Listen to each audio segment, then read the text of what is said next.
Assalamualaikum warahmatullahi wabarakatuh. Gunung Ledang juga turut dikenali sebagai Mount Opil dan ia adalah merupakan sebuah gunung yang terdapat di dalam kawasan Tangkak, Johor. Gunung Ledang ini mempunyai ketinggian 1276 meter dan ia merupakan gunung yang paling tinggi di selatan semenanjung Malaysia. Terdapat beberapa kisah penceritaan yang ada dikaitkan dengan Gunung Ledang ini. Antara yang cukup popular ialah kisah Puteri Gunung Ledang. Kisah Puteri Gunung Ledang diceritakan dalam dua buku lama, iaitu Hikayat Hantoh dan Sulalatus Salitin, Sejarah Melayu.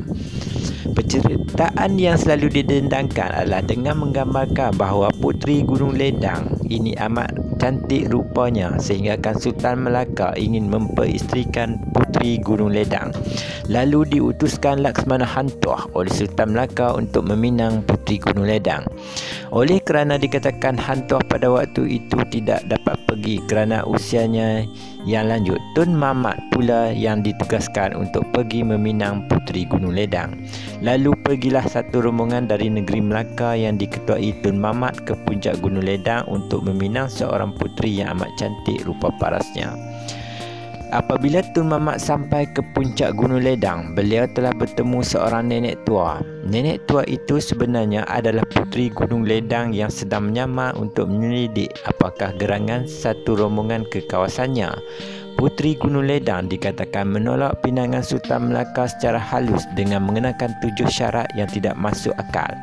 Ianya adalah seperti: pertama, sebuah jambatan emas dari Gunung Ledang ke Melaka.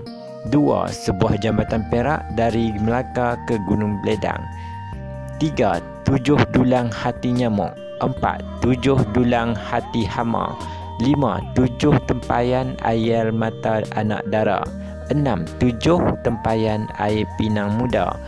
7. Semangkuk darah putera kepada Sultan Melaka.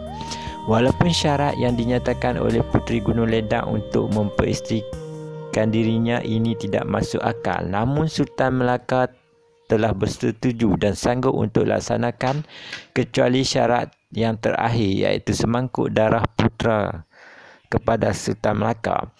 Berbalik kepada perbicaraan tentang topik asal-usul dan bagaimana Gunung Ledang ini dinamakan, terdapat beberapa pendapat dan teori yang mempunyai kaitan dan masuk akal untuk dipelajari. Menurut satu pendapat, ada mengatakan bahawa Gunung Ledang adalah tempat yang mengandungi banyak emas. Oleh kerana terlalu banyak emas yang disimpan di Gunung Ledang, ia telah menarik perhatian ramai pedagang yang datang dari jauh seperti Greece dan China. Para pedagang dari China sering berulang-alik di Selat Melaka turut memanggil Gunung Ledang itu tersebut sebagai Kim Sua, yang bermaksud Gunung Emas. Dalam penceritaan lain pula yang menyatakan bahawa orang Jawa lah yang menamakan Gunung Ledang sewaktu menjadi pemerintah di Empayar Majapahit. Mereka ini yang mula-mula menggelarkan gunung tersebut sebagai Gunung Ledang yang membawa maksud gunung dari jauh atau gunung paling jauh.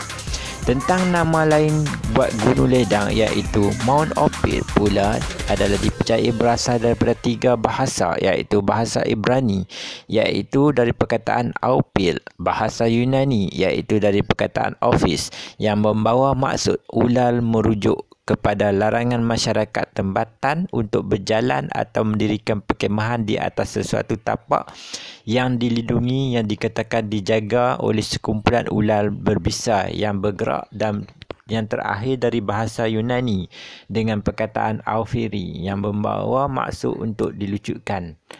Barangkali juga berkaitan dengan pantang larang.